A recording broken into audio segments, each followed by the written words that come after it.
New post-war Old Dutch cleanser, famous for chasing dirt, presents Nick Carter, famous for chasing crime.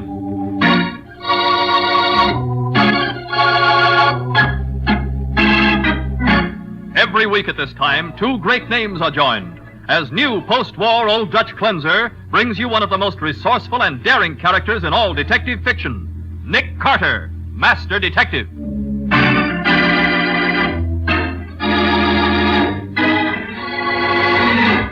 What's the reason for the water seeping under that bathroom door, Mr. Nigel? Why, I don't know, Mr. Carter. Then we better find out.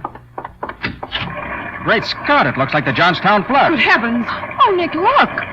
Yes. There's a girl in the tub, and she's been weighted down with a suitcase.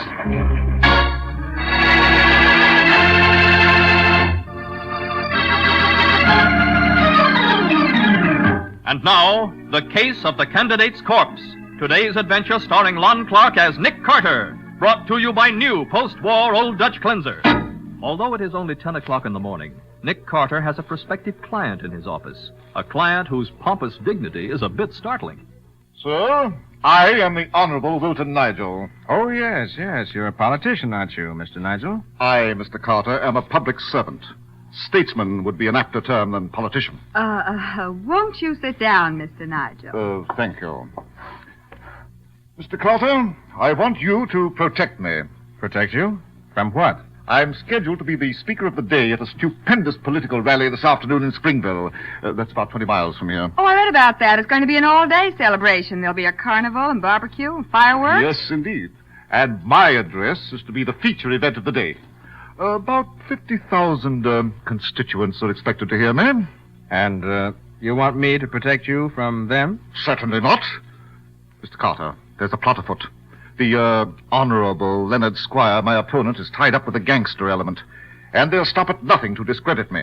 What do they threaten to do? Well, they wouldn't dare threaten me. My information comes from a roundabout source. Information regarding what, Mr. Nigel? You're telling me practically nothing. All I know is that something's up. And that's not any more definite. You'll have to trust my judgment that you're needed, Mr. Carter. And I'll pay you $5,000 to keep me from being discredited at this rally. No, thank you, Mr. Nigel. If you'd give me the whole story, maybe I could help to put under the... Then you refuse to take my case? That's entirely up to you. I regret your decision. I thought I could count on you to help me. If you change your mind, my office is still open. Good day. Honestly, of all the pompous old fuddy-duddies. He's pompous now, Patsy, but it's obvious he expects to be deflated. The man's really frightened about something. I wonder Why, you don't think anybody tried to hurt him physically, do you? I don't know. But I can't think of a better spot for skullduggery than one of those old-fashioned political rallies. Well... Bands, crowds, excitement, noise. You know, Patsy, just out of curiosity, we're going to Springville.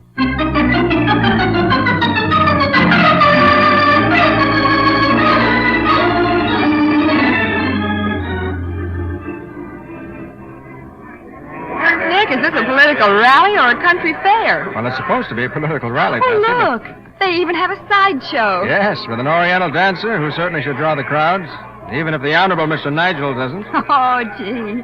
He must be some politician if he has to resort to shows like this to get folks to listen to him. Yeah. Hey, come on. All Yeah. right, Let's listen to this gentlemen, barker. gather He's just up a starting little his spiel. closer. Gather up closer, gentlemen. On the inside of this tent, you will see Rosita, that dainty little Oriental dancer doing a famous landslide dance. It's a sensation, gentlemen. It's daring. It's delightful. Okay, Rosita, go on inside. All right, gentlemen, step right up to the ticket booth. Have your money ready. All right, I'll take two, please, miss. How much? I'll take one, miss, please. Go on, Rosita, hurry up. I ain't going in, Harry. Not till I get the money you owe me. I ain't got it. You got more dough in your pocket today than you ever had in your life before. Now, look, I'm Rosita. tired of being a sap. I'm leaving, Harry. What? Why, I ought to slap you silly. Where do you think you're going? I'm going to the hotel to see a guy with real money. You're bluffing. Yeah? Ask the Honorable Wilton Nigel if I'm bluffing, you cheap chiseler. But you can't do this to me. What am I going to do? There's a couple of costumes in my dressing room, wise guy. Do the dance yourself. Hey, Patsy, did you hear what that dancing girl said about Wilton Nigel? I heard it, but I still don't believe it. You know, I think I'll go and have a talk with Mr. Nigel myself. But I thought you weren't going to take his case. Oh, I might have known you couldn't resist. Uh-huh. Other words, you don't want to come to the hotel with me? And listen to old windbag Nigel, I should say not. I'll amuse myself here where there's something interesting going on. Okay. Where'll I find you when I'm through talking to him? I'll be somewhere near here. Oh, if you meet Rosita there, give her my regards.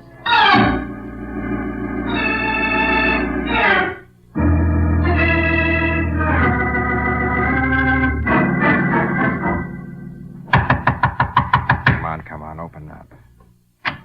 Yes, Is this Mr. Wilton Nigel's suite? it is, and who may I ask are you? I'm Nick Carter. I'd like to talk to Mr. Nigel. So do I, but he isn't here.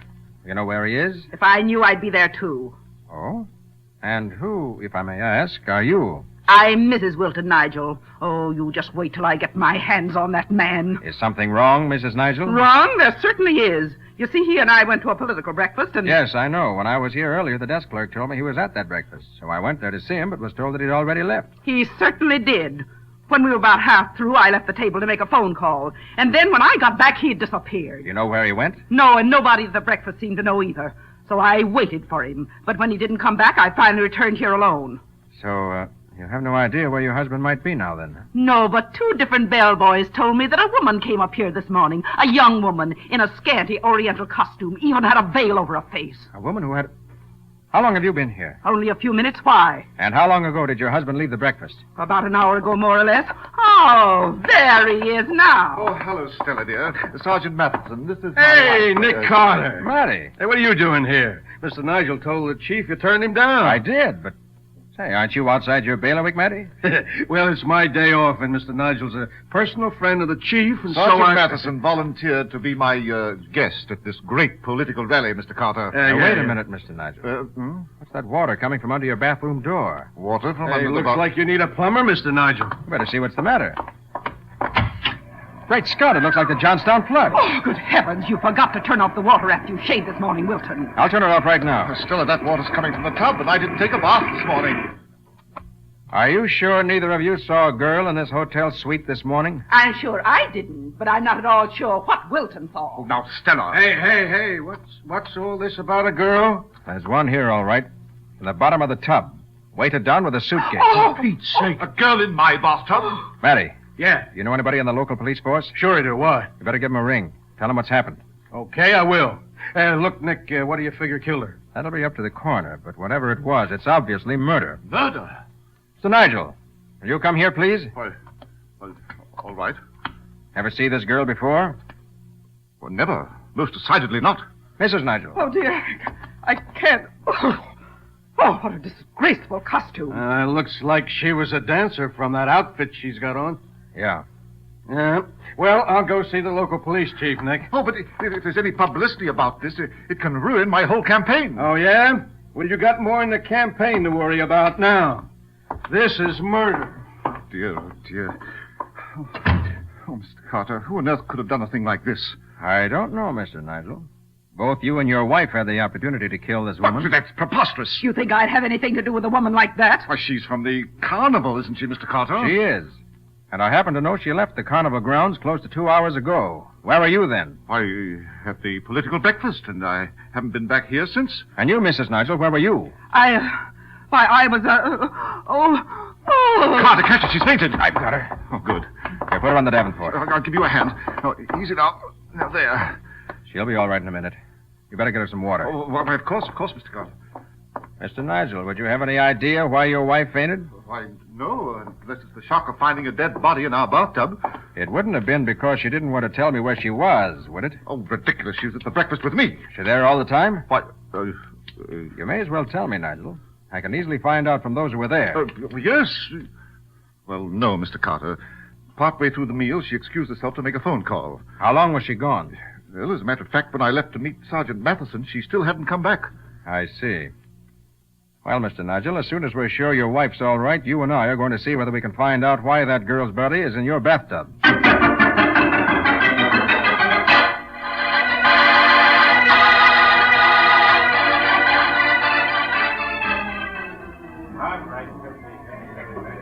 You're going to this carnival sideshow? I am, Nigel. But, Carter, I can't be seen in a place like this Palace of Oriental Wonders. Don't worry. We aren't going in.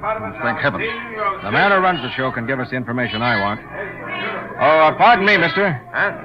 Did you have a girl named Rosita working for you earlier today? Did I? Why, I still got it, gents. Rosita, the snappiest little Oriental dancer this side of Panama. There'll be a new show in just a few minutes, boys. Listen, Mr. I had Harry Hall, boys. Outstanding producer, high-class, educational, and refined entertainment. And you're sure Rosita's still here? Why, sure, I'm sure. You'll see the little lady in all her glory in just a minute, boys. Give the music the needle, Louie. All right, looky. Men, I'm about to show you the most beautiful bit of feminine pulchritude you've ever seen. Rosita, the famous Oriental dancer. Come on out, Rosita. Why, Mr. Carter, isn't that your... Scott, it's Patsy.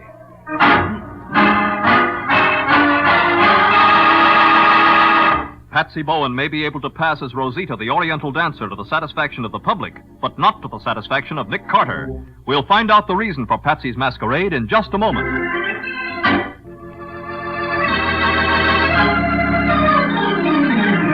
Now back to The Case of the Candidate's Corpse. Today's adventure with Nick Carter, brought to you by new post-war Old Dutch cleanser. In the dancer's dressing room, Mattie, who has rejoined Nick, is eyeing High Hat Harry Hall, owner of the Palace of Oriental Wonders, with plenty of suspicion. Nick is still indignant at having found Patsy in a carnival dance act. Don't be stuffy, Nick. I was trying to help you. But, Patsy, I don't see how that... Look, after his dance had left, Mr. Hall was going to close up his show and leave town. And I thought you wouldn't want to let him get away, that's all. And you did right, Patsy. Thanks. Now, Hall, suppose you start talking. Why did Rosita leave your show? She was just a dame with ideas, I guess. Yeah? You didn't owe her any money. Who, me? Owe the help money? She said you did.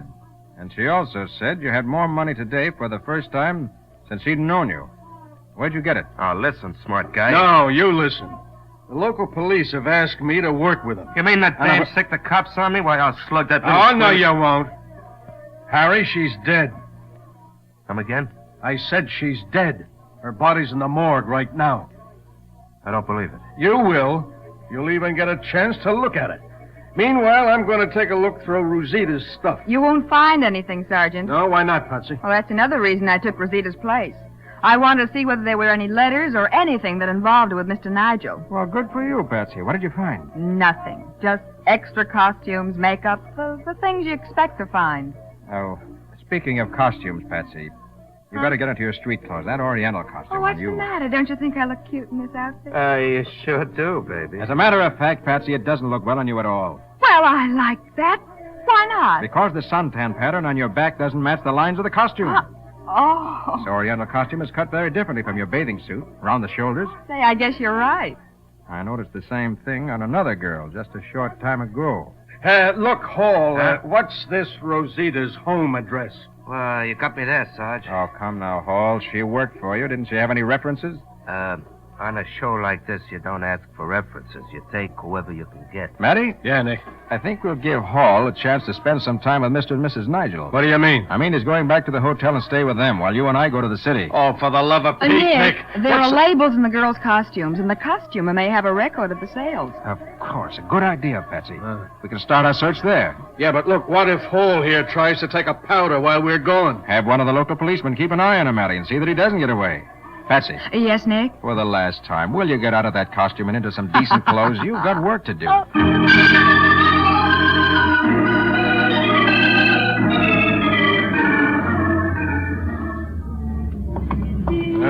lot of good it'll do us to make this trip, Nick. Well, we already got Rosita's address from the costumer, didn't we? Yeah, we already know her address, the morgue. Yeah. The costumes were sold to a dance team called the Casal Sisters. Yeah, we'll find the address, and it'll be a theatrical boarding house where they won't even remember Rosita. Oh, yeah? This is the place right here. Huh? And it doesn't look like any cheap theatrical boarding house to me. No. Hey, you're right. This is a pretty fair-looking apartment building at that, Nick.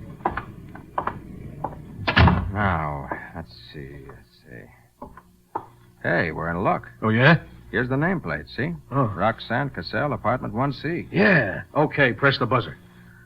More luck, Matty. Somebody's home. Good. You looking for me? You, Roxanne Cassell? Sure. What of it? Got something on you to say? Hey, just a minute. Your voice. Hey, you're Rosita Cassell. You're wrong there, mister. I'm Roxanne. What's up? Was Rosita your sister? No, we just worked together as a dance team. Then we had a fight and split up. Yeah? Last I heard, she was dancing in a cheap little carny show. Well, what's she done now? She's been murdered. Murdered? Sure. What? Was it a man who killed her? What? Why do you ask that? Well, she was running around with a guy before she left town. A big shot. He got sore at her, and she was afraid of him. Scared half to death. You know the man's name? It was a kind of funny name, something like Milton or Wilton. Was it Wilton Nigel? That's it. I always wondered what a guy with a name like that would look like. Well, you're going to find out, Miss Cassell. And fast.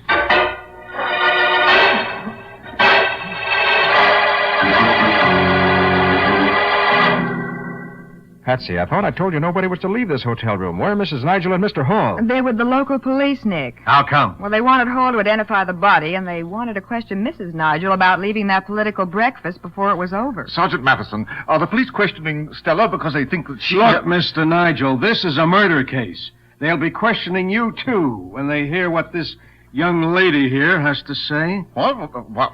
I don't know her. Do I, miss? No, but you knew Rosita all right. And knowing you didn't do her no good either. That's preposterous.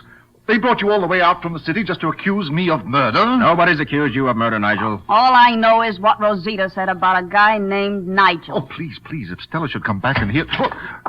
Stella, dear, you... Why, what's happened to your hat? What's happened to my hat, indeed?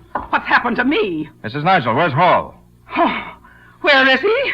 When we got out of the car in front of the police station, that man literally threw me against the police and got away. Got away? The crazy fool. I only hope the police don't find him. What?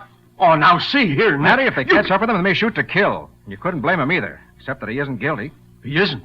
No. And Miss Roxanne Casal is going to help me prove it. What? Me? I don't get it. You will. We're going to open his Palace of Oriental Wonders show with you taking the part of Rosita. Well, no, I'd be afraid. You needn't be. Matty and I'll be there. And I have a hunch Hall will show up, too. His curiosity won't let him stay away. But if he's a murderer and thinks I'm trying to trap him, why, he... You'll be protected. Patsy, is the costume you wore still in the tent dressing room? It should be. Let's go then. Well, Mr. Carter, you want Stella and me to come, too? No, it's not necessary. Now, look, Nick, a guy like Hall won't fall for that stunt. He's been around too much. Maybe not, Matty, but it's worth a trial. Now, look, he ain't going to be thinking about the carnival. He'll be trying to get out of town fast. In his car? No, the police will be watching that. My hunch is he'll head for the freight yards. And that's where I'm going right now.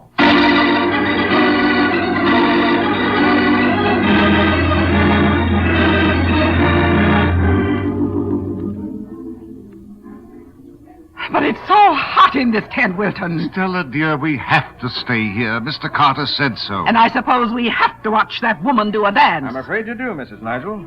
She should be about ready. Patsy's helping her get into the costume now. I don't see why anybody would need help to get into a skimpy thing like that. Oh, Mr. Carter, look, coming down the aisle. Sergeant Matheson and... And Mr. Hall, oh, wait till I get my hands on that man. Come on, Hall, come on. Bring him back alive. That's me. Okay, Nick. Now, who was right, huh? Look, what's the idea? I ain't done nothing. No? Hall, who paid you to bring your show to Nigel's political rally? Nobody. The police are going to search you, Hall. If they find any substantial sum of money, you'll be in a spot. What do you mean? I heard your dancing girl say you hadn't been able to pay her, but that you had some money today for the first time in weeks. Okay, so what if I was paid to bring the show here? I wasn't told to do nothing crooked, just bring in the show and play here at the rally. Why? Look, I don't ask questions. If somebody wants to give me $1,000 with no strings tied to My it... opponent was responsible for that. He wanted to make my political rally look cheap and discredit me. Miss Cassell's all ready, Nick. Fine, I'll signal you when to start. Well, what goes on here? We're going to have a private performance, Hall. All right, sit down, everybody. Go ahead, Patsy. What about the music? Look, Hall, now that you're here, suppose you play the organ, just the way you did for Rosita. Well, why should I? This ain't Get busy, Hall. Do as Nick says. Oh, okay. Pull the curtains, Patsy. Right. Oh, good heavens! Of all the disgraceful... Quiet, please, Mrs. Nigel. Wait a minute, Miss Casal. Stay in the center of the stage. Don't try to talk to Hall. I said don't... What did she say to you, Hall? I just told him to play a little faster, that's all. Are you sure you didn't tell him how you murdered the woman we found in the bathtub? What? Me murder Rosita? Yes, you. You're crazy. I wasn't even here. I was in the city. Oh, no, you weren't. You were right here in town. What? Your name may be Roxanne, but you've been working for Hall under the name of Rosita. But it was the real Rosita who was murdered. You don't know what you're talking about. How about it, Hall? Is this the girl who worked for you or not? No, this ain't the one. I think she is. And now look, Nick, if Harry says she ain't the one, how are you going to prove different? Nobody else ever saw that dancer without her veil but him. Yeah, go ahead, Mr. Carter. Prove I was the one who was working for Hall. All right, I will. Your costume's a dead giveaway. What? The suntan pattern on your back. It fits the cut of your costume perfectly. Come again? Standing out in the sun every afternoon doing the ballyhoo on your show, Hall, Roxanne got a tan that fits the lines of the costume she wore. The same costume she's wearing now. But the girl in the bathtub wasn't tanned that way. The pattern of her suntan didn't fit the costume. The dead girl never worked for you, Hall. Okay, you're right, Carter. No use trying to bluff any longer. No, you fool! I told you while I was dancing I'd split with you if you'd stick with me. I was giving you a chance to You'd make have given him the same treatment you gave Rosita the first chance you got. I've got a treatment for all of you if you try to stop me. A lead treatment. Under this veil that's draped over my right hand, I'm holding a gun aimed at Miss Bowen's back. Should I let her have it, Nick? Not if you want Miss Bowen to live. She's going to leave with me. And if any of you try to follow her, she gets shot. So if you want me bad enough to have her killed, come right ahead.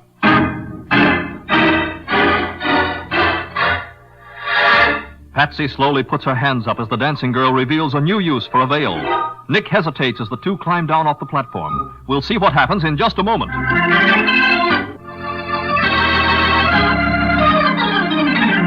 Now for the conclusion of The Case of the Candidate's Corpse. Today's adventure with Nick Carter, brought to you by new post-war Old Dutch Cleanser.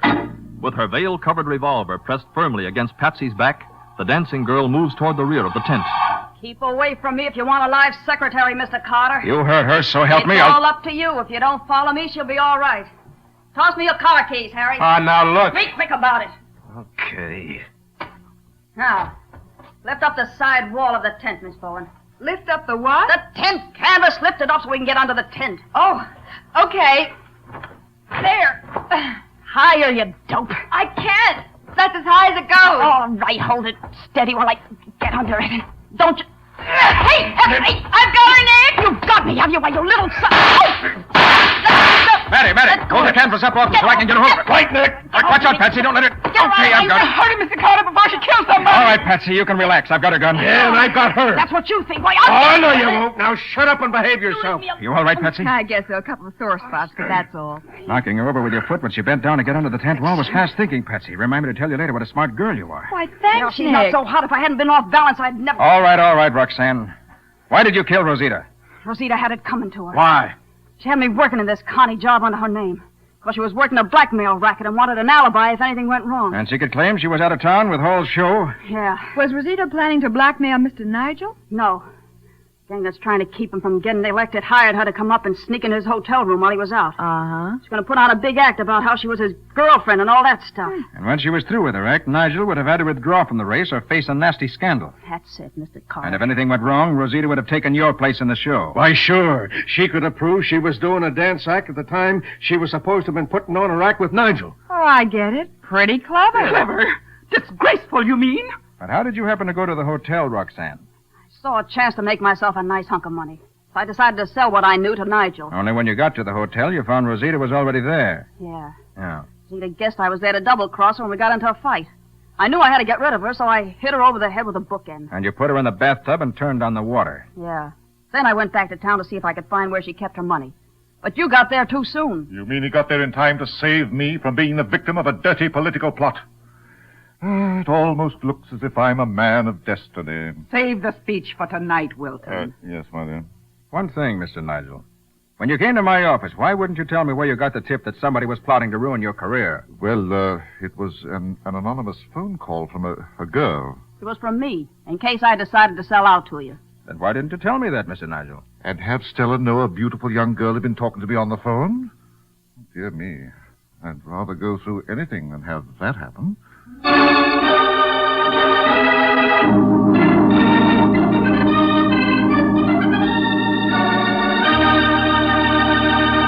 Well, Nick, what about the adventure that new post-war Old Dutch Cleanser will bring us next week?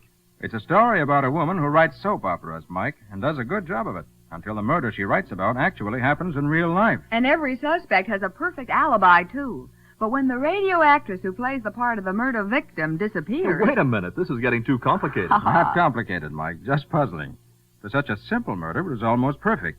In fact, it might have been completely perfect if I hadn't bluffed. Well, it sounds wonderful, Nick. What do you call this adventure? I call it The Case of the Substitute Slayer.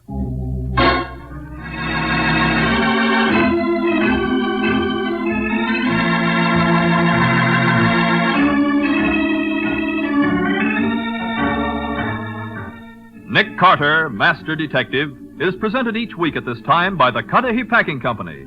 It is produced and directed by Jock McGregor and is copyrighted by Street and Smith Publications, Incorporated.